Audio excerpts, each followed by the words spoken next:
Bonjour à toutes, bonjour à tous, bienvenue à ce nouveau débat du studio Hirondelle RDC. On va parler économie aujourd'hui, lundi 10 juin. Devant les députés nationaux, la première ministre Judith Suminwa Tuluka a présenté le programme d'action de son gouvernement. En matière économique, 3 des 6 axes principaux de ces programmes consistent à relever l'économie nationale, 6 millions d'emplois à créer à l'horizon 2028, renforcement du pouvoir d'achat des Congolais et la diversification de l'économie. Comment le gouvernement Suminwa peut-il relever ces défis? C'est la question principale que nous nous posons dans ces débats avec nos invités.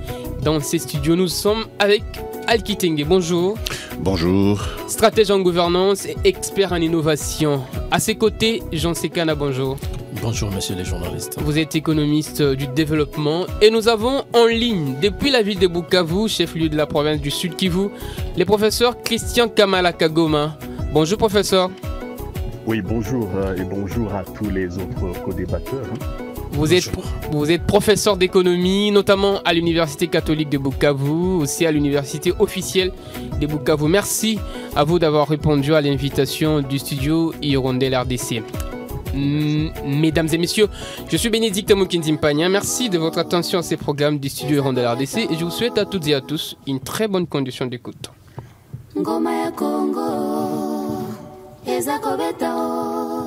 Comme je le disais, devant les députés les 10 juin dernier, la première ministre Judith Suminwa Tuluka a présenté son programme d'action de son gouvernement, un programme jugé ambitieux, un programme plus commenté, mais aujourd'hui, nous avons le plaisir de vouloir commenter la partie économique, les programmes économiques de ces gouvernements, et dans ces studios avec Alki Tengue, Jean Sekana, mais aussi en ligne avec le professeur Kamala Kagoma. Mais d'abord, messieurs, avant de commencer, j'aimerais un petit tour de table. Si je vous demandais de faire un petit diagnostic de l'économie congolaise aujourd'hui, que direz-vous, Alki Tengue? Nous avons une économie malade. Elle souffre de 2 maladies majeures. La première, c'est une économie extrêmement extravertie. Ça veut dire une économie qui importe la majorité des biens qu'elle consomme. Ça veut dire qu'elle jette par la fenêtre les devises chèrement acquises dans le secteur minier. Deuxième, c'est une économie largement informelle. Et lorsque vous êtes une économie informelle, il vous manquera des outils de solidarité. Ça veut dire que vous ne pourrez pas offrir des services publics universels parce que le nombre de contributeurs est très très faible. À côté de ça, c'est quand même aussi une économie fragmentée. On a une grosse fracture entre le rural et l'urbain. C'est un héritage de la colonisation que nous n'avons pas réussi à remettre en état. Jean Sekana, vous aussi, s'il fallait que vous regardiez de près cette économie, que direz-vous? Ce que je dirais, avant d'arriver à une croissance économique, il y a des préalables. Je dirais, des grands défis à relever dans ces gouvernements, je prendrais la mentalité et la vie sociale des peuples congolais. Parce que les deux vont de pair pour arriver à un développement. Voilà. Professeur Kamala, vous aussi, les mêmes diagnostics que nos deux invités dans ces studios? Alors oui, je pense, je confirme cela, je confirme tout ce qui vient d'être dit, mais je pense qu'il faut ajouter plutôt à cela le fait que c'est une économie peu diversifiée.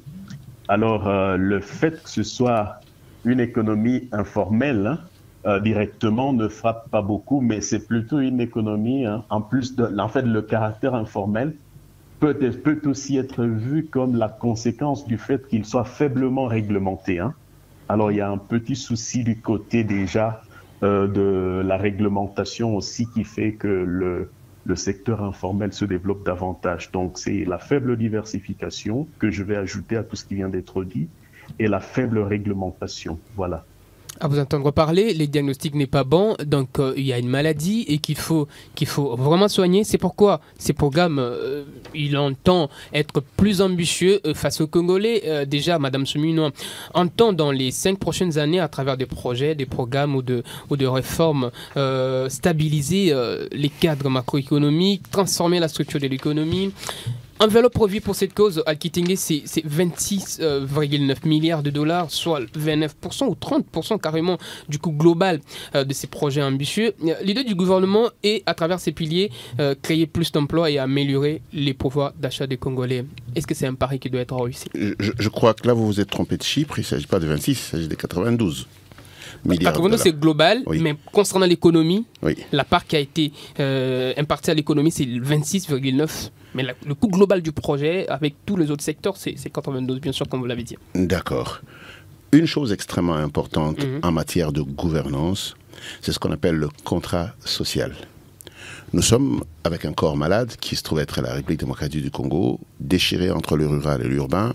Juste pour votre information, quand le chef de l'État dit que nous avons 80 millions d'hectares de terres arables, toutes ces terres sont rurales.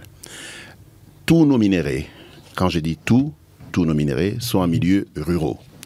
Très malheureusement, pendant très longtemps, notre stratégie de développement était une stratégie basée sur l'urbain qui consomme 80% de l'argent du pays, alors que seulement 20% de nos populations vivent en milieu urbain. Nous nous sommes dotés d'un certain nombre de ports qui sont tous à l'ouest, et ces ports sont des ports d'exportation à l'origine, et aujourd'hui devenus des ports d'importation. Je crois que le travail de la Première ministre est de travailler sur la structure de l'économie. Et travailler sur la structure de l'économie voudrait dire avoir une administration qui peut permettre que les citoyens se mettent au travail de manière viable sur toute l'étendue de la République. On appelle ça l'autorité de l'État. L'État régulateur en ce moment-là. Mais également être en mesure de pouvoir stimuler les activités économiques. Ça sous-entend qu'en fait la régulation doit être faite de sorte que nous ayons des outils qui permettent que là où ça avance vite, ça continue d'avancer. Là où ça avance moins vite, qu'on y donne des incitatifs pour qu'on avance.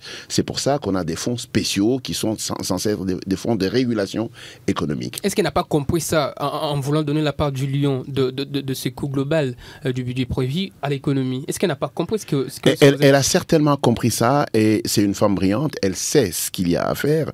La raison pour laquelle j'insiste sur le contrat social, c'est parce qu'il y a un mensonge qu'il faut arrêter. C'est un mensonge de langage politique. Les politiciens disent on va faire. Non, vous n'allez absolument rien faire.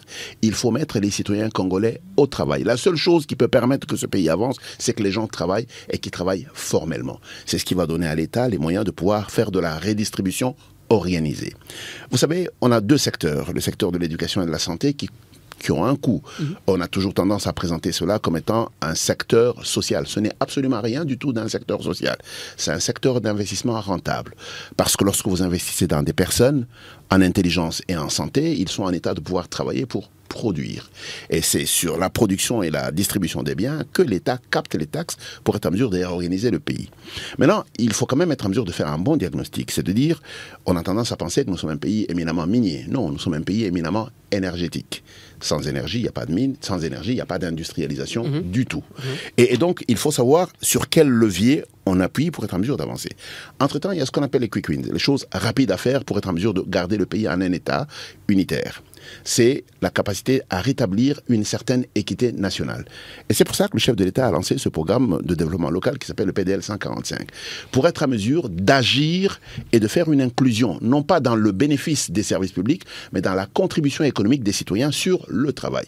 Parce que quand on vous dit que le PIB par tête d'habitant est faible, c'est la moyenne. Pourquoi? Parce que 80% de notre population travaille dans un degré de compétitivité très faible. Et donc, il y a beaucoup de travail à faire. Moi, j'appelle ça un nouveau logiciel de développement qui doit être plus intelligent, plus inclusif et qui doit être en mesure de regarder où est-ce que nous mettons notre argent pour être en mesure d'avancer. Je vais terminer par là en disant quelque chose de très simple. Si quelqu'un gagne de l'argent à Manono, sa direction, c'est Lubumbashi. Quand il arrive à Lubumbashi, il va en Afrique du Sud. Quand quelqu'un gagne de l'argent à Chikapa, sa direction, c'est Mbujimai, il finit par Kinshasa et il finit par aller en Europe. Quand quelqu'un gagne de l'argent à Kinshasa, c'est en Europe, ça va. Mais c'est très simple, parce que nous achetons tout ce qui vient de l'Europe. Et donc, cette chose doit être en mesure d'être suivie de manière assez claire pour que nous soyons en mesure de savoir où est-ce qu'on met l'argent de l'État pour qu'il ait des effets induits interne. Et c'est pour ça que je suis très content d'être en face d'un économiste du développement, parce que c'est là-bas qu'il nous faudrait dépenser l'argent de l'État, parce qu'il finira par venir en ville et il finira par sortir. Mais il aura fait des effets induits. Al-Kitingue dit tout à l'heure, Jean Sekana, excusez-moi, je reviens vers vous. Al-Kitingue parle du gouvernement qui, lui, pense que l'économie congolaise est dépendante d'un seul secteur qui est celui de mines. Alors que lui, il dit qu'on est éminemment un pays énergétique. Vous pensez que le 2 millions d'emplois qui sont prévus pour être créés dans ce domaine économique doivent être redistribués dans les autres secteurs. Vous pensez quoi de ces autres secteurs? Ça peut provenir de quoi? Avant la redistribution et de répondre directement à votre question, je devrais revenir sur ce que je venais de dire tantôt, que le sérieux problème que nous avons, c'est d'abord le problème mental. Et dans les problèmes mentaux, nous nous retrouvons dans un système où nous avons le problème, dans les problèmes de mentalité, il y a... c'est accompagné aussi du problème des structures. Donc notre pays, on peut dire, n'est pas très bien structuré en ce qui concerne le mesure, en ce qui concerne les diagnostics. Notre co-débatteur qui se trouve à Bukavu l'a dit. Donc on devrait d'abord bien énumérer les problèmes que nous avons. Parce qu'on ne peut pas traiter un problème, on ne peut pas traiter un malade quand on ne connaît pas son vrai problème. Alors, les plus grands problèmes qui nous gangrènent, c'est mentalité. Que faire pour changer la mentalité des Congolais? Est-ce que la mentalité, là, c'est au niveau de ceux qui nous dirigent, qui pensent que on peut tirer tout, qu'il y a des seuls secteurs dont on est dépendant, c'est celui de mines. Comment on peut alors, il parle des diversifications de l'économie, où aller? C'est ça l'essence de ma question. Bon, en fait, on devrait bien mélanger, à part ce qu'a dit M. Al, se concentrer plus sur l'énergie, il y a aussi l'agriculture. Donc, l'agriculture, c'est un secteur qui semble être négligé dans notre pays et pourtant, c'est le vecteur du développement. Et imaginez-vous, si je me pose la question, comment les 6 millions seront les 6 millions qu'on compte d'emplois qu'on compte offrir à la population congolaise, comment cela va se faire pendant que nous pratiquons actuellement une agriculture archaïque et nous utilisons encore des machettes, des houes et tout. Alors, il faudra peut-être voir des réformes. Et ces réformes doivent passer par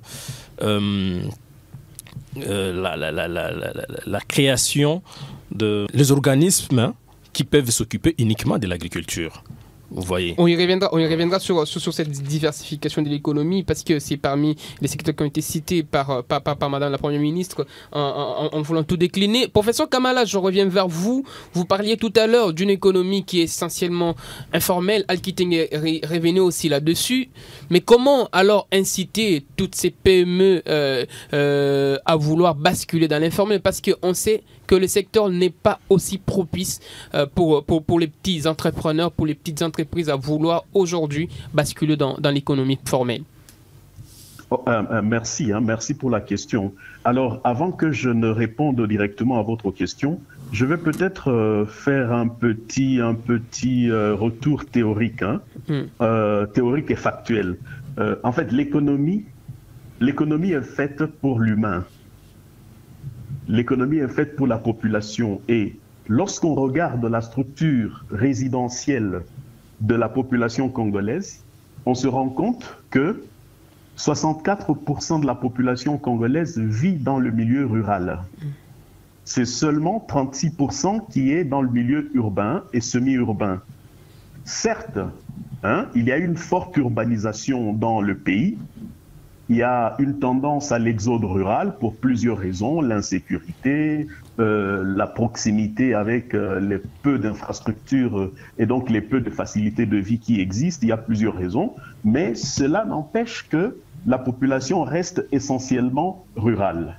Et donc, si on devrait imaginer l'économie congolaise, on devrait l'imaginer en mettant l'accent essentiellement, en mettant l'accent beaucoup plus sur le milieu rural. Quelle est l'activité qui prospère le plus dans le milieu? Quelle est l'activité qui est le plus exercée dans ce milieu-là, où il y a l'ensemble de la population? c'est effectivement l'activité agricole. Et l'agriculture qui est exercée là-bas n'est pas seulement, ne devrait pas être considérée seulement comme l'apanage des petits paysans.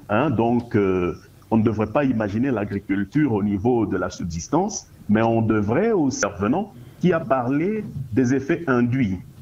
Alors, il me semble que le point de départ de la relance de l'économie congolaise devrait partir de l'identification des secteurs et des activités à opérer dans ces secteurs et qui soient porteurs d'effets multiplicateurs importants, d'effets induits importants.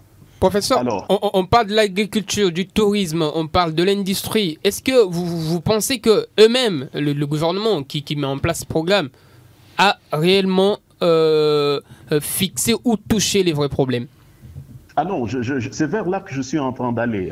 Je voudrais dire que avant de considérer ces différents secteurs, il y a d'abord la structure de l'économie qui repose sur l'infrastructure. Et en parlant d'infrastructure, on devrait parler essentiellement de l'infrastructure routière. Les autres types d'infrastructures viendraient parce que c'est ça qui permet justement de connecter les milieux urbains aux milieux ruraux. C'est ça qui permettrait dans un premier temps, parce que avant que la structure de l'économie ne puisse être modifiée, nous allons demeurer une économie fortement dépendante des importations. Maintenant, même lorsque ces importations doivent être faites, ça ne devrait pas être seulement des importations des produits de première nécessité, de biens de consommation. Ça devrait être aussi des importations des biens d'investissement. Mais comment cheminer ces biens d'investissement des ports d'entrée ou des points d'entrée vers le milieu rural dans lequel le gros de ces investissements doivent être rentabilisés? Ça demande qu'il y ait de l'infrastructure. Et donc, je pense que l'un des points les plus importants sur lesquels ce programme devrait se focaliser, ça devrait être les infrastructures et au premier chef de celles-ci, les infrastructures routières. Pourquoi je le dis? C'est parce que bien que nous ayons encore des gens qui cultivent à la houe, à la machette, il y a encore des milieux dans lesquels le niveau de fertilité du sol est tel que la productivité de ces paysans est encore très élevée. Maintenant, même si leur productivité demeure élevée sans qu'ils n'aient utilisé un équipement avancé, ils ont un problème lié au fait qu'ils n'arrivent pas à écouler le peu qu'ils produisent. Et donc, on devrait, dans un premier temps, arriver à capter cela, à capter d'abord cette production qui est réalisée au niveau national et la distribuer à travers le pays, de manière à ce que, petit à petit, pendant que l'on est en train de réaliser les investissements à grande ampleur, on puisse déjà amener ces petits producteurs locaux à pouvoir augmenter l'échelle de production. Donc par l'aménagement des infrastructures, comme vous en parlez. Pardon? Par l'aménagement des infrastructures routières, comme vous veniez de le préciser tout à l'heure. Oui, je pense que les deux grands ministères que l'on devrait avoir dans ce gouvernement pour pouvoir justement atteindre l'ambition qu'elle se donne, ce serait le ministère de l'aménagement du territoire, le ministère du développement rural et le ministère de transport. Ces trois ministères-là devraient, de mon point de vue, bénéficier de l'essentiel du budget pour que soit tissé d'abord le réseau de circulation au niveau du pays. Alors ce réseau, il est vrai, ce réseau ne devrait pas être que routier. Il devrait aussi être aérien comme fluvial et ferroviaire. C'est seulement en ayant cette possibilité d'évacuer la route au sens large ne va pas que dans un seul sens. Si elle vous permet d'importer, elle vous permet aussi d'exporter. Et c'est en cela que cela serait un grand appui. Alors, pour répondre à la question que vous m'avez posée par rapport à la mobilisation des PME que l'on a. Alors, les PME que l'on a ne peuvent pas prospérer sans qu'on leur ait ouvert le marché. Le premier marché des PME, c'est le marché intérieur. Avant que les PME ne se mettent dans une dynamique de concurrence internationale, c'est plutôt au niveau interne du pays que ces PME tirent le gros de leur avantage. Mais maintenant, comment ces PME peuvent-elles tirer le gros de leur avantage sans que le produit issus de leur activité ou de leurs activités ne soient en mesure d'être distribués dans l'ensemble du pays. Ce point ici nous renvoie encore aux infrastructures. D'accord, professeur. Alors, on reviendra vers vous. Si je peux chuter. Oui, d'accord. Alors, nous avons évoqué l'informel. L'informel, pour moi, n'est pas un problème. Hein. Je ne sais plus très bien dans la présentation, vous avez dit que l'un des co-débatteurs est spécialiste de l'innovation. Exactement, Al-Kitenge. Pour moi, l'informel n'est pas encore un très grand problème, mais c'est plutôt l'absence de régulation. En fait, l'informel se retrouve ici dans notre pays comme la réponse à une mauvaise régulation. L'informel, contrairement à ce que les gens pensent, n'est pas une manière d'échapper à la régulation.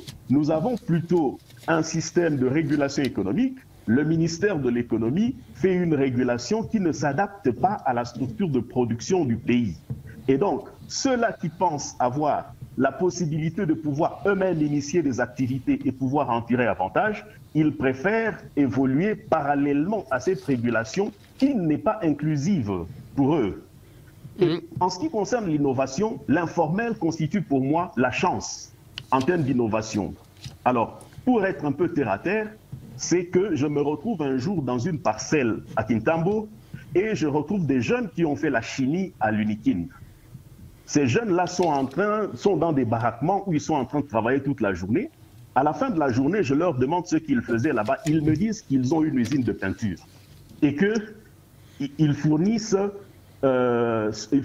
cette peinture-là dans au moins 100 chantiers à Kinshasa.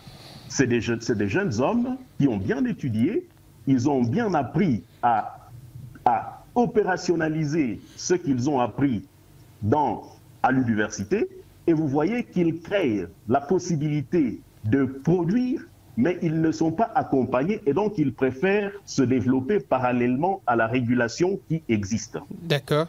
Merci, professeur. C'est même le temps pour moi de rebondir avec Al-Kitenge, parce qu'on parle de l'innovation tout à l'heure. C'est les secteurs auxquels le gouvernement attend beaucoup pour pouvoir créer plus d'emplois, les secteurs privés de PME. Vous pensez qu'est-ce qu'il faut innover là-dedans? Parce que le défi des 2,6 millions d'emplois sur ces secteurs n'est pas le moindre. Je suis très perturbé par ce que j'entends du professeur Kamala. Deux choses. La première, les infrastructures de mobilité. Okay. Nous avons une nationale numéro 1 qui part de Matadi jusque dans le Bandundu. Regardez tous les villages qui sont le long de la grande route. C'est des villages dans un état piètre, dans un état de pauvreté incroyable. Ça veut dire qu'en fait, l'infrastructure de mobilité elle-même ne nous donne pas réellement, à elle seule, le résultat attendu. Première chose. Deuxième chose, il parle de l'informel comme étant une opportunité. L'informel n'est pas du tout une opportunité.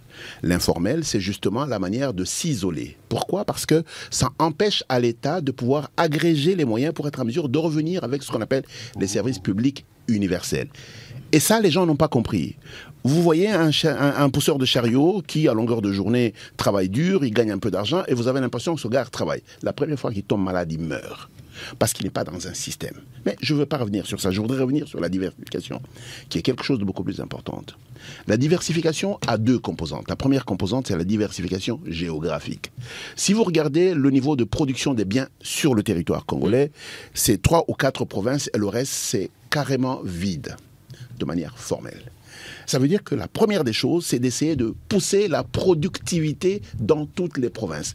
Et ça pousse les chefs de l'État à pousser les gouverneurs à devenir des véritables leaders économiques et des leaders de transformation des provinces.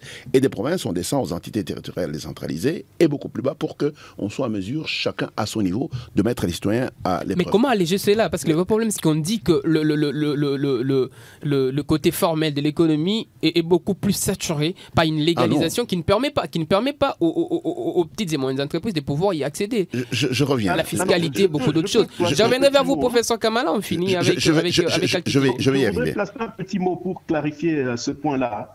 Alors, monsieur Al-Kitenge, vous avez peut-être mal compris ce que je voulais dire. Je n'ai pas dit que l'informel est une opportunité pour demander qu'on l'encourage. Okay. L'informel est une opportunité parce que ça nous montre déjà les niches vers lesquelles on devrait aller dans la formalité. Enfin, d'accord, parfait, là on s'entend.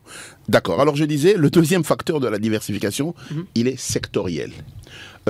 Aujourd'hui, on met l'énergie sur les mines, mais les mines sont épuisables.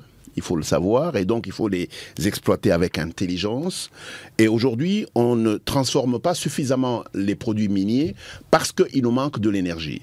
Maintenant, quand on parle de l'agriculture, on a le choix entre faire de l'agriculture dont 50% de récoltes sont abîmées, simplement parce qu'on ne sait pas les acheminer vers les consommateurs, ou alors on se dit on fait la chaîne agricole entière. Ça sous-entend qu'en fait, dans les milieux de production agricole, il faut être en mesure de mettre de l'énergie pour mettre en place des petites unités de transformation. Et quand on a un produit qui est stable, même si la route n'est pas bonne, ça prendra le temps, mais le produit est stabilisé et il peut être avancé vers le marché.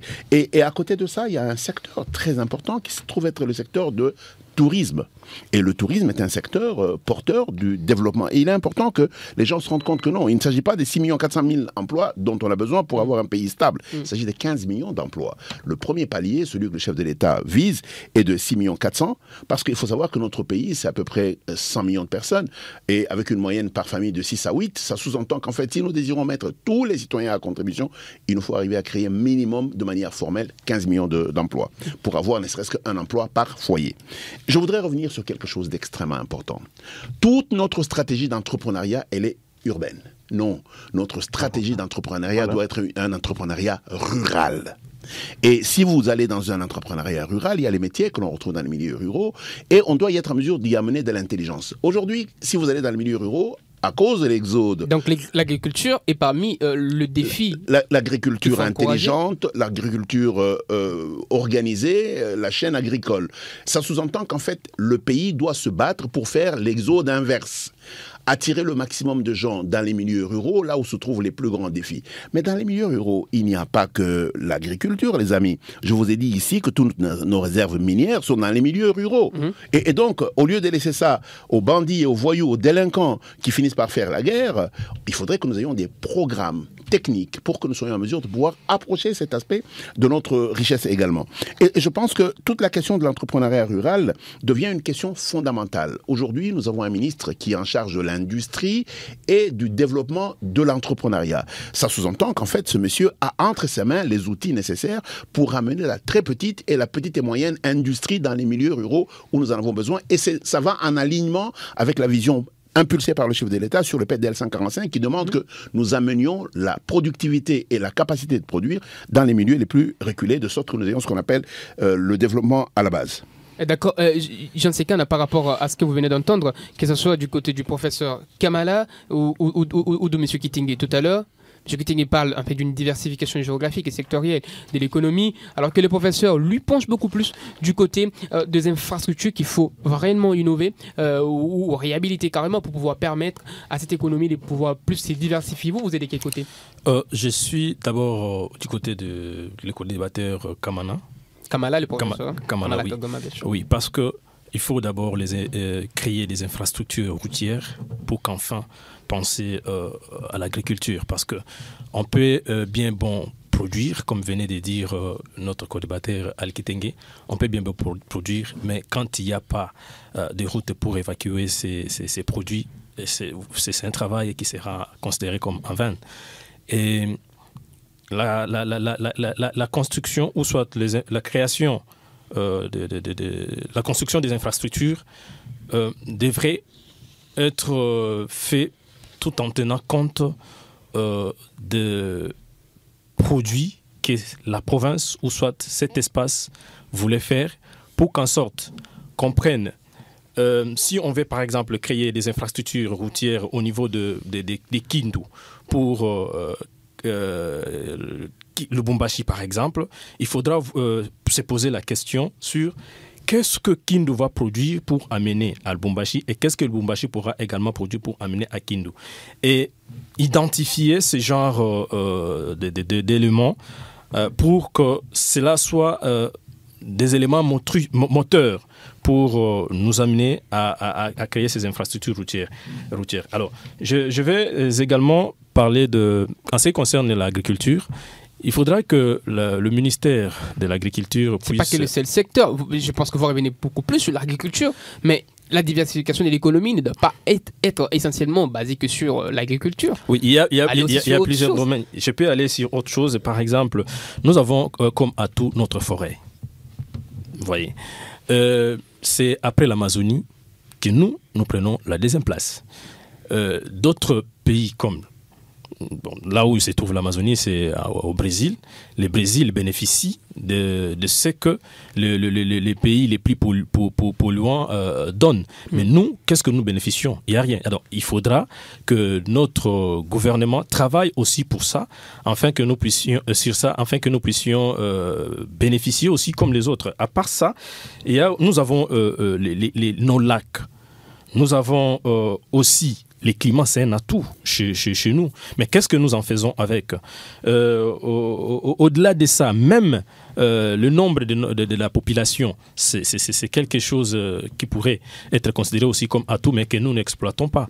Vous voyez. Alors, les potentiels en RDC sont énormes, mais c'est question de restructurer notre économie, vous voyez.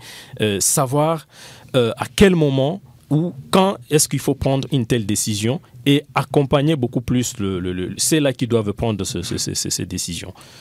Messieurs, j'aimerais qu'on parle maintenant argent. Les chiffres ont été avancés, 92,9 milliards de dollars, le coût global de ces budgets. Mais la dette publique aujourd'hui est évaluée à 10 milliards selon les chiffres de la Direction générale de la dette publique en début 2024. On le sait bien que le budget, je ne vais rien vous apprendre, c'est les dépenses et les recettes. Comment pouvoir financer ces programmes quand on sait que le pays, pour pouvoir financer de gros projets, doit recourir à la dette? C'est ce qui est un peu étonnant quand on est en RDC. Et les chiffres, c'est bien bon, 18 milliards annuels pour pouvoir financer tous ces projets. Professeur, qu'est-ce qu'on peut faire directement pour pouvoir amener plus de recettes, pour pouvoir aujourd'hui financer le pas mal de projets qui sont initiés, surtout sur le plan économique?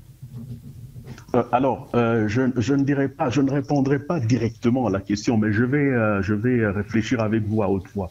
Je pense que là, vous avez évoqué la dette publique, vous n'avez pas parlé de la dette privée. Exactement. Alors, la dette publique, elle porte sur les engagements de l'autorité publique et donc de l'État. Mais du côté des privés, il n'y a vraiment pas de souci parce qu'il y a plutôt des opportunités d'affaires. Maintenant, la grande question, c'est de se demander qu'est-ce que l'on peut faire pour que les privés qui disposent d'un grand capital ou du capital puissent le mettre à la disposition des institutions financières et pour que celles-ci, finalement, les répercutent vers les investissements ou vers les investisseurs. Je crois que dans un premier temps, l'élément sur lequel nous devons nous focaliser, et même pour financer la diversification, l'exploitation de la chaîne de valeur, pour même faciliter le tourisme, tout ça, mettre les aménités, les infrastructures de base pour que le tourisme soit possible, on a besoin d'un climat des affaires serein. Alors, parlant du climat des affaires serein, il y a quand même un élément, je peux dire, sur lequel le gouvernement, le premier mandat du chef de l'État a relativement travaillé, c'est celui de la corruption. On a quand même vu que certaines personnes ont été déférées devant les cours des tribunaux pour répondre de faits de détournement qui leur étaient reprochés. Quelle que soit l'issue de ces procès, c'est déjà un très bon indicateur. On peut savoir que si jamais on est suspecté d'avoir dévié, d'avoir détourné l'argent de l'État, même si on peut gagner un procès, on doit quand même s'être présenté devant des cours pour être jugé. Alors, l'un des éléments le plus important justement pour assainir le climat des affaires, ce serait la lutte contre la corruption. Parce que la corruption rend l'investissement coûteux. Et donc, si on est incapable de montrer à ceux-là qui ont le capital qu'ils peuvent l'amener et tirer avantage des opportunités que nous avons au pays, sans que les capitaux qu'ils amènent ne puissent finir dans les poches de certains individus, alors, on aura du mal à les attirer.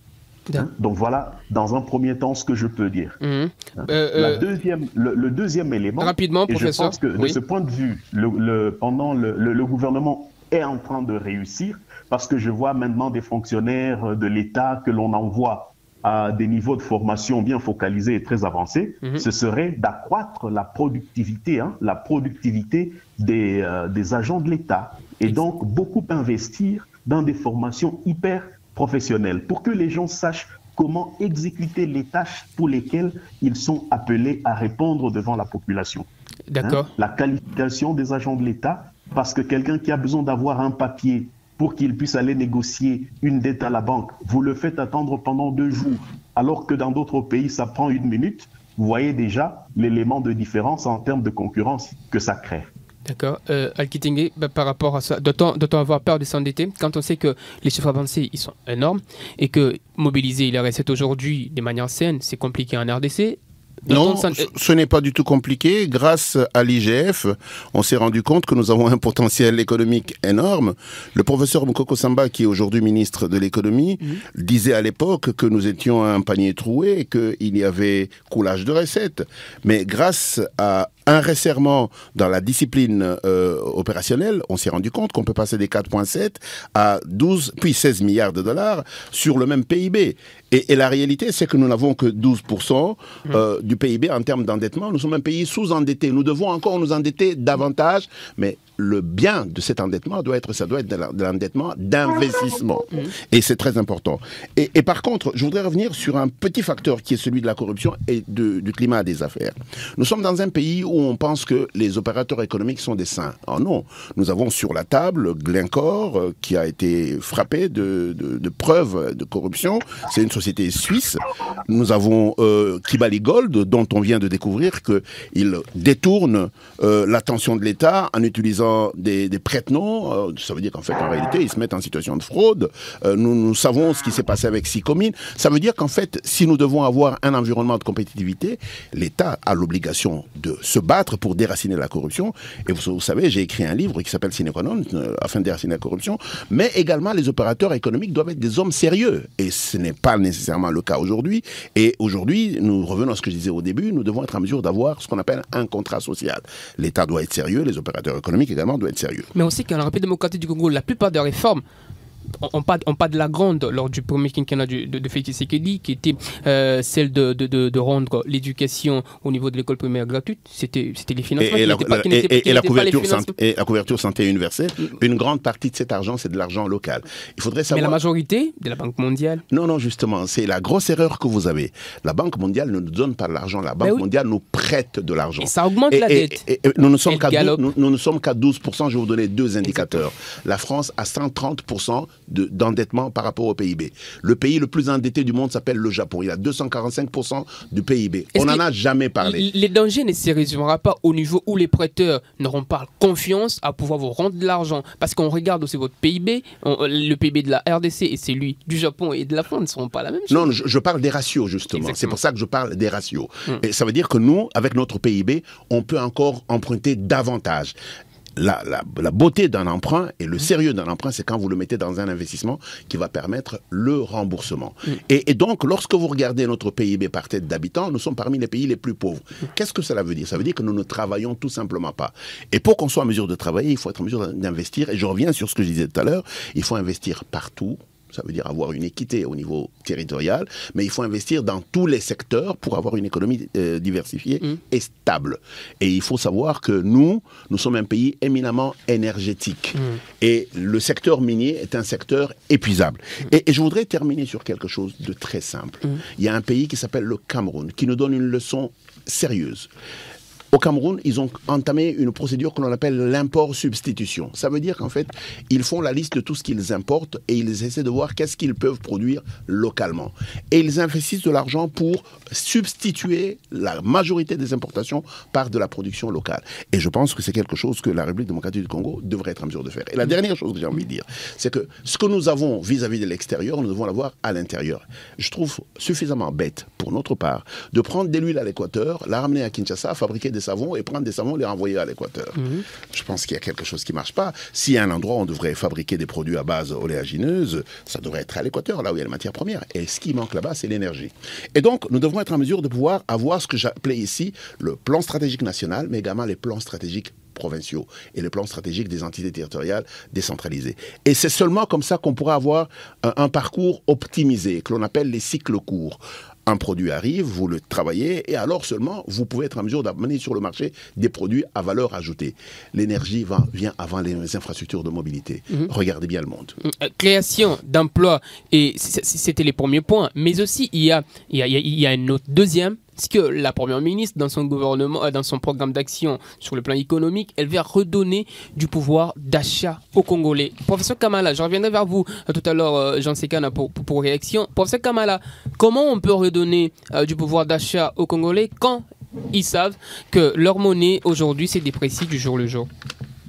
Bon, alors, je crois que là, en fait, ça c'est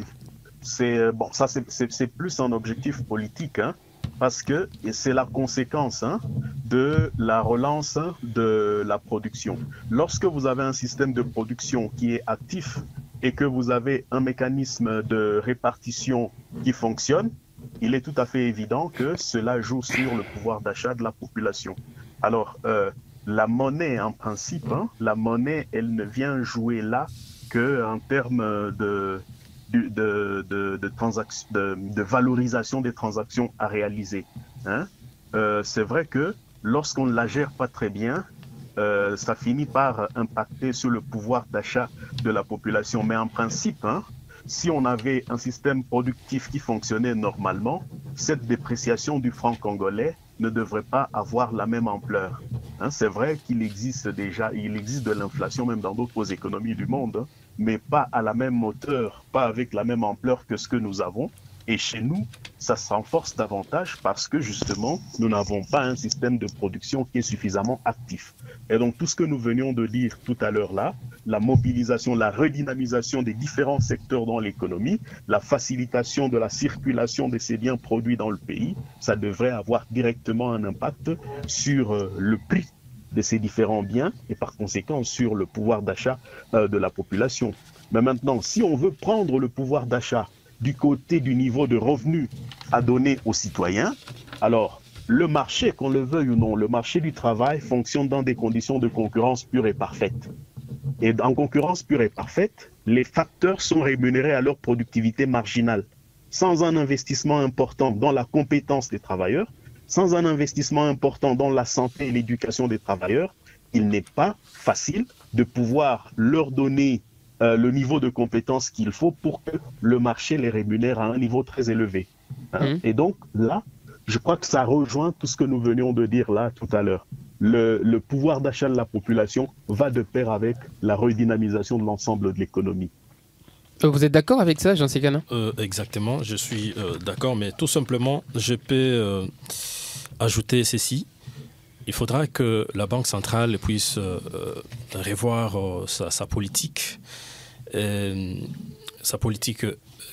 monétaire, parce que récemment, la Banque centrale a lancé un communiqué, si on peut appeler ainsi, disant que au mois de juillet, on va mettre terme à certaines habitudes qu'on avait, c'est-à-dire les dépôts qu'on pouvait faire, si c'était le dépôt en dollars, des choses comme ça. Dans les terminaux les terminaux auprès des banques commerciales, des choses comme ça. Bon, il faudra bien voir cette question dans toute sa facette. Parce qu'une fois lancée cette politique sur les marchés, en tout cas, il y a beaucoup de conséquences que moi, je me dis ça pourra arriver. D'abord, on ne produit pas assez. Et si on veut donner beaucoup de valeur à notre monnaie, pendant que nous dépendons de l'extérieur, c'est comme si nous voulons faire quelque chose avec son contraire à la fois. Et donc, il faudra que, parce que pour accroître ces pouvoirs d'achat-là de la population, il faudra que la monnaie puisse jouer un grand rôle. Et il faudra que, comme venait de dire notre co-débatteur, Kamala, que la population soit très bien traitée. très bien traité, c'est-à-dire on ne peut pas produire si on n'est pas en bonne santé, on ne peut pas produire si on n'est pas bien pris en charge. Et donc, tout ça relève de la compétence de notre gouvernement qui devait faire quelque chose dans le sens de pouvoir bien changer les choses. Plus les chômages, parce que quand on ne produit pas, on ne consomme pas. C'est un principe économique. Donc, c'est le revenu qui finance la consommation.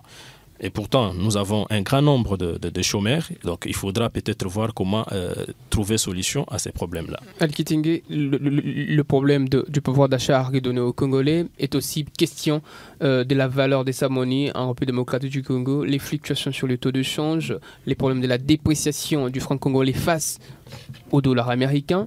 Est-ce pas un handicap aujourd'hui qui pourrait empêcher les Congolais à vouloir voir leur pouvoir d'achat augmenter?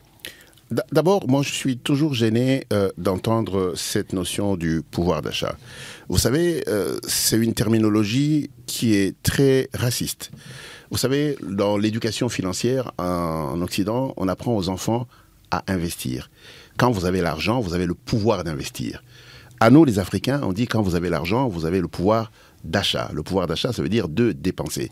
Je crois que c'est une bêtise qu'il faudrait qu'on arrive à arrêter à un moment donné. Et les théoriciens de l'économie devraient être en mesure de s'y atteler pour apprendre aux Congolais qu'il faut investir avant de dépenser. Et les gens pensent qu'on peut toujours dépenser. C'est pour ça que nous sommes très bling-bling. Nous sommes le pays où les gens veulent être les plus sapés. Nous sommes les gens qui veulent dépenser plus d'argent que nécessaire. Regardez la qualité et le nombre de véhicules que nous avons sur la route. Nous avons des vrais problèmes structurels. Mais je ne vais pas m'attarder dessus. Je voudrais revenir sur le fait que le pouvoir d'achat, tel que compris dans notre capacité à acquérir des biens, n'est valable que quand vous travaillez. Et je voudrais vous dire encore une fois ici, quand on dit PIB par tête d'habitant faible, ça veut dire qu'en fait, nous ne travaillons pas. Vous pouvez bien vous visualiser tout cela. Allez sur un chantier. Vous allez voir, il y a 5 personnes qui travaillent et il y a 30 qui regardent. Vous allez dans un garage automobile, vous trouvez 3-4 personnes qui travaillent et 5-6 autres qui regardent. Et ça, c'est la visualisation du chômage. Mais vous allez dans les milieux ruraux, c'est catastrophique. Le matin, les hommes se lèvent, ils s'assoient, ils se mettent à boire et à manger des noix. Les femmes sont allées chercher le minimum de nourriture qu'il faut pour être à mesure. Et c'est ça la réalité. Ça veut dire qu'en fait, notre machine n'est pas de nature à mettre les gens au travail. Je voudrais dire ça de manière beaucoup plus simple. On parle du climat des affaires. Et quand vous regardez toute la batterie des choses que l'on évoque, c'est des choses qui sont faites pour favoriser les investisseurs étrangers. Il n'y a aucun pays qui se développe avec l'investissement étranger. Tous les pays du monde se développent avec l'investissement domestique. D'abord. Deuxième chose, il est important qu'on sache que notre difficulté majeure est liée à la fracture entre le rural et l'urbain. Le professeur Kamala disait tout à l'heure que nous avons 64% des gens qui sont dans les milieux ruraux, mais on oublie que la grande partie de notre partie urbaine est éminemment rurale. En réalité, nous sommes aux alentours de 80% quand on prend le rural et le périurbain. Et je voudrais donc insister sur le fait que si vous continuez avec le même logiciel, nous allons produire les mêmes résultats. Le logiciel doit être un logiciel innovant, qui n'existe dans aucun livre d'économie, qui correspond à nos réalités et qui leur donne... Et le pouvoir d'achat, vous voulez dire qu'il marche de pair avec les gens qui travaillent? Absolument, mais parce qu'il n'y a pas une autre clé de répartition, c'est le travail. On ne va pas espérer que l'État prenne l'argent et commence à le distribuer, ça n'existera pas. Les seules choses que l'État peut distribuer, c'est ce qu'on appelle les services publics universels. C'est l'éducation pour tous, c'est la santé pour tous, c'est la connectivité pour tous, et s'assurer que les services financiers sont inclusifs. Mais et si vous désirez capter quelque chose, il faut travailler. Et c'est pour ça que j'insiste sur le fait qu'il faut avoir un logiciel de nouvelle génération qui nous permette d'avancer. Et moi, je suis quelqu'un de très opposé à cette affaire de climat des affaires. Et je dis simplement que nous devrions travailler sur la compétitivité de la nation. Et pour revenir à ce que disaient mes co-débatteurs, c'est que la compétitivité de la nation passe par un certain nombre d'infrastructures. Les premières sont des infrastructures énergétiques, parce qu'on regarde un pays qui se développe par la quantité d'énergie qu'il consomme.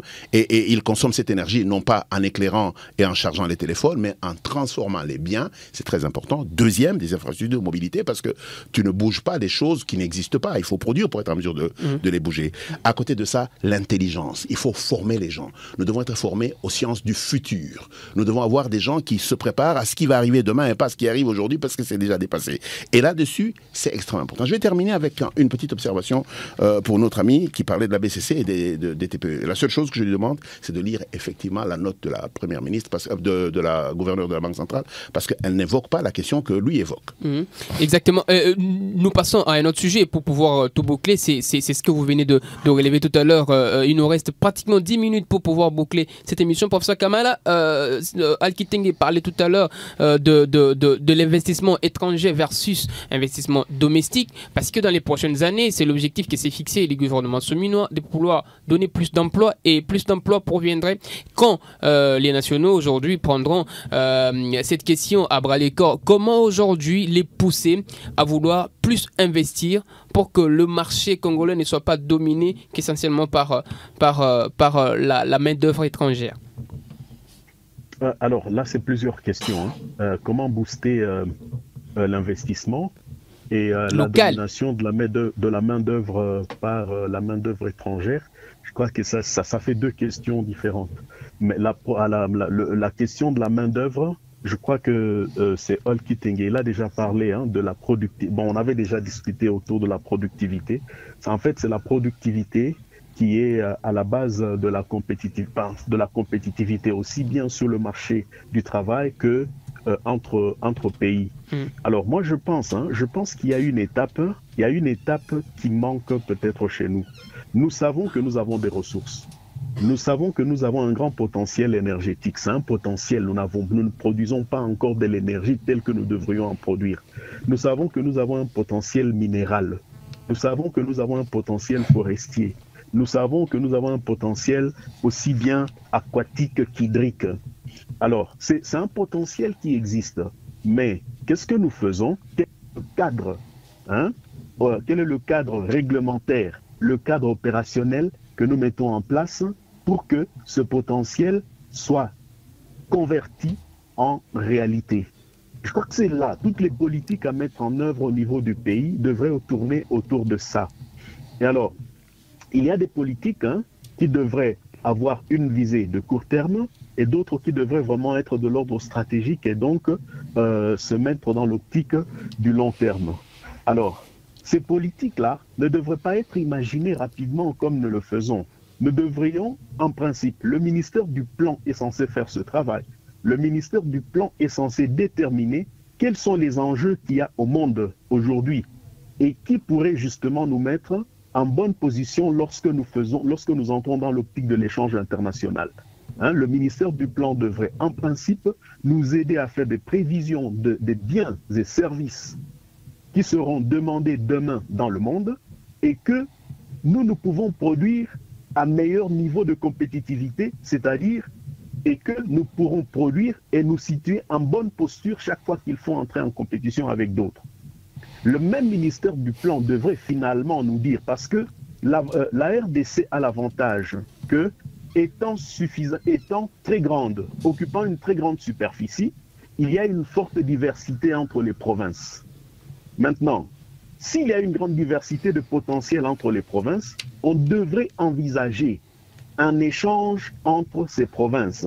C'est en partie ce qui a fait que je parle des infrastructures. Mais maintenant, comment attirer les investisseurs aussi bien vers ces infrastructures que vers d'autres secteurs qui vont permettre finalement à ce que nous soyons suffisamment productifs? Tout d'abord, c'est, comme je l'ai dit, jouer sur la qualité de la gouvernance. Alors, tout à l'heure, là, on a parlé de la corruption, j'y reviens. Il faudrait tout simplement créer un cadre judiciaire surtout, qui soit en mesure de punir et le corrompu et le corrupteur. Parce qu'en fait, quand on parle de la corruption, je crois qu'on a tendance à ne regarder qu'un côté. La corruption implique deux acteurs, le corrupteur d'un côté et le corrompu de l'autre. On ne devrait pas se focaliser seulement sur l'un de ces deux côtés. Et l'appareil qui est le mieux indiqué pour jouer sur cet aspect, c'est d'abord l'appareil judiciaire.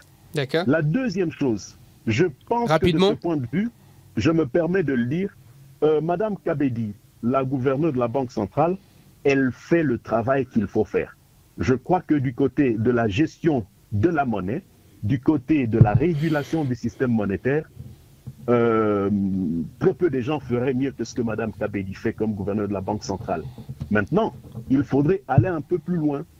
Il faudrait davantage réguler les structures financières, notamment les banques, de manière à ce qu'on puisse créer des facilités d'obtention de crédit pour l'investissement.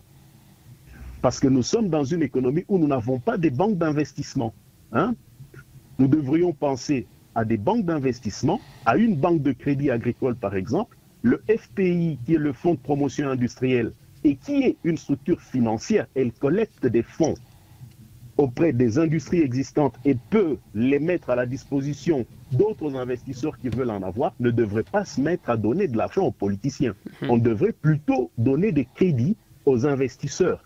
Il y a moyen de lever un bon niveau de capital déjà à l'interne si on utilise ces structures qui existent déjà de manière efficiente. Merci beaucoup, merci beaucoup professeur Kamala. J'aimerais vous entendre Alkitingue et Jean Sekana sur ce que vient de dire le professeur. Climat d'affaires, propice, crédit pour l'investissement, mais aussi lutte contre la corruption. Vous en pensez quoi pour que le marché congolais soit aussi propice pour l'investissement domestique? D'abord, Alkitingue. Moi, je voudrais revenir principalement sur ce qu'il dit et qui est très vrai. C'est la question de la planification stratégique. Un pays doit pouvoir se planifier dans le temps. Deuxième, il parle des innovations. Un pays comme le nôtre, son plus grand potentiel aujourd'hui, c'est la transformation énergétique qui va dans ce qu'on appelle le Net Zero Nation. Ça veut dire les pays à bas carbone. Et nous, en tant que pays, nous avons une électricité généralement hydroélectrique et solaire, ça veut dire l'énergie propre. Nous pouvons donc jouer la carte du crédit carbone, stratégiquement parlant. Mais à côté de ça, je voudrais revenir sur des choses simples qui marchent partout ailleurs. La Caisse nationale de sécurité sociale, la Caisse nationale de sécurité sociale pour les agents publics, qui sont en fait des collecteurs d'épargne, devraient avoir des outils d'investissement comme partout dans le monde. Nous avons là de l'argent qui dort et qui ne fait rien et que l'on finit par détourner. Ça devrait être réinjecté dans l'économie au bénéfice des contributeurs. Il y a déjà des premières expériences avec ces projets PADM-PME. Est-ce qu'on on peut pas y aller sur cette place-là? Le PADM-PME est fini, nous sommes dans Transform. Encore une fois, ça, c'est des activités qui sont liées à pousser l'entrepreneuriat. Et encore une fois, de mon point de vue, tout ça devrait être aligné avec la volonté politique. Et la volonté politique aujourd'hui, c'est le PDL 145, ça veut dire aller dans le fond du pays pour être en mesure de commencer un développement à la base. Et très malheureusement, lorsque vous regardez le PADM-PME, vous regardez Transform, c'est éminemment urbain. Je pense qu'il y a un dialogue important pour être en mesure d'aligner les actions avec la vision. Je voudrais terminer en disant... nous sommes un pays qui avons des réserves minières importantes. Nous devons être innovants. On peut faire ce qu'on appelle la titrisation. Ça sous-entend qu'on prend nos minéraux, on les certifie, on les met de côté, on lève de l'argent pour être en mesure d'investir dans les secteurs porteurs, capables de pouvoir faire avancer le pays avant même de pouvoir utiliser les minéraux en question. Parce que utiliser les minéraux en question, ça prend du temps. Mais lever de l'argent de manière intelligente et innovante, c'est des choses qui sont tout à fait faisables. Il suffit de faire des analyses, être en mesure de déterminer les réelles réserves que nous avons, les avoir sur des titres, être en mesure de lever de l'argent. Nous ne devons pas nécessairement compter sur les gens. Et vous savez, ce programme de 5 chantiers, avec la capacité de mobiliser de l'argent contre nos ressources minières, ça a été une manière pour nous d'accéder à un autre niveau d'endettement intelligent. Et je crois simplement que nous pouvons, avec la titrisation, être en mesure de faire des activités de nouvelle génération capables de pouvoir apporter de l'argent ici, sans avoir à recourir à de l'endettement classique bi- ou multilatéral. Et je pense simplement que là-dessus, le ministère du Plan, avec le ministère des Finances, devrait sortir des sentiers battus pour être en mesure de regarder comment on peut avoir de nouvelles solutions. J'aimerais vous entendre là-dessus, Jean Sekana, brièvement. Oui, brièvement, c'est que... La Banque centrale devait intervenir à ce qu'on appelle les taux directeurs. Les taux directeurs, au-delà d'autres politiques économiques qui pourront être mises en place, mais rapidement pour booster les investisseurs internes, ou soit nos opérateurs économiques, les taux directeurs devaient jouer le rôle. Les taux directeurs, quand il est bien appliqué, ça motive le banque commercial et ça amène le banque commercial à réduire à leur tour les taux d'intérêt qu'ils accordent aux opérateurs économiques. Et donc, nous constatons que la plupart de nos opérateurs économiques, ils prêtent de l'argent à l'extérieur pour venir investir dans notre pays. Et donc, c'est une recherche que nous jetons par la fenêtre. Et si on avait des stratégies et plutôt des politiques économiques bien structurées, en tout cas, on ne perdrait pas cet argent-là. Donc, voilà ce que je peux dire par rapport à ça. Merci beaucoup. Nous sommes arrivés presque à la fin. Il nous reste 2 minutes pour terminer cette émission. J'aimerais vous donner 30 secondes à chacun pour pouvoir conclure. J'aimerais vous entendre sur comment mobiliser le moyen, mais par la fiscalité aujourd'hui et éviter la fraude. Professeur Kamala, aujourd'hui, la RDC ne peut pas que compter sur ses régies financières, mais aussi pas aussi sur la dette, mais sur la mobilisation de recettes via sa fiscalité. Comment la rendre saine et éviter la fraude pour aujourd'hui booster son économie? Brièvement, professeur Kamala. Brièvement, il faut d'abord que les autorités qui gouvernent le pays prêchent par leur exemplarité pour que les gens sachent que lorsqu'ils sortent la monnaie de leur poche pour payer leurs impôts et taxes, ça va servir à quelque chose, que ça n'ira pas dans la poche de quelqu'un. Deuxièmement, il faut mobiliser les structures qui existent. L'IGF existe pour ça, pour contrôler les différentes actions des autorités publiques et surtout rendre efficiente l'appareil judiciaire. Merci beaucoup, professeur Kamala. Merci d'avoir répondu à notre invitation et nous vous souhaitons une très bonne journée à Bukavu, dans la province du Sud Kivu. Un grand merci, un grand merci. Alkitingue, la fiscalité, c'est aussi un moyen pour pouvoir booster ces budgets, pour pouvoir encore le rendre beaucoup plus efficient. Et comment le faire? À mon avis, nous avons une fiscalité archaïque. Il faut être en mesure de la remettre à plat. Comment? Tenir compte du fait que nous avons une économie urbaine et une économie rurale. On ne peut pas payer les mêmes taxes en étant à Kinshasa et à Lusambo. C'est quelque chose qu'il faut être en mesure de mettre en place si nous désirons réellement réveiller l'économie rurale. Et l'économie rurale reste la priorité de notre pays. Deuxième chose, il faut digitaliser de fond en comble. Ça permet d'éviter les différentes tracasseries qui sont liées à l'interface humaine, mais ça permet également de saisir la nation tout entière et de gérer en fonction des données. Parce que les informations qui sont sur papier, il faut les agréger pour les interpréter, mais les informations qui sont digitales, on peut les interpréter en temps réel avec ce qu'on appelle l'intelligence artificielle. La dernière des choses, et elle est tout aussi importante, c'est le contrat social. Ce que le professeur Kamala disait tout à l'heure, ça veut dire qu'en fait, il faudrait que nous rétablissions la confiance entre les dirigeants politiques et les citoyens, de sorte que nous croyons tous ensemble que nous travaillons pour le bien commun. Merci beaucoup. Jean Sekana, votre dernier mot par rapport à la fiscalité, que peut-on faire selon vous? En tout cas, il faudra qu'il y ait des réformes. Des réformes qui pourront permettre à ce que l'argent qui échappe la fiscalité puisse être récupéré. Et des réformes, je pense que la DGI, toutes nos institutions financières sont en train de travailler là-dessus. Alors, je voudrais finir par cette définition de développement. Le développement est la combinaison des changements mentaux et sociaux d'une population qui la rendent apte à faire croître cumulativement et durablement son produit réel et global. Et donc, le plus grand problème et parmi les plus grands défis que le gouvernement a, c'est les changements de mentalité et également les changements des vies sociales de la population congolaise. Merci Alkitingue, merci Jean Sekana d'avoir accepté notre invitation pour participer à cette émission. Mesdames et messieurs, nous sommes arrivés à ce débat qui est revenu sur le programme économique du gouvernement souminois qui s'engage à redonner plus d'emplois mais aussi du pouvoir d'achat aux Congolais. Et nous en avons parlé bien sûr dans ces studios avec Alkitingue qui est stratège en gouvernance et expert en innovation, aussi avec Jean Sekana, économiste du développement, pourquoi pas les professeurs Christian Kamala qui était ensemble avec nous à partir de Bukavu dans la province du Sud Kivu. Je suis Bénédicte Mukendi. Merci de nous avoir suivis. Merci à Jean-Louis Béa d'avoir mis en œuvre cette émission. Merci à l'équipe d'Environ News pour la prise de vue. Nous, vous et nous. À la prochaine. Ceci est un programme du studio Hirondelle RDC avec les soutiens de l'Union européenne.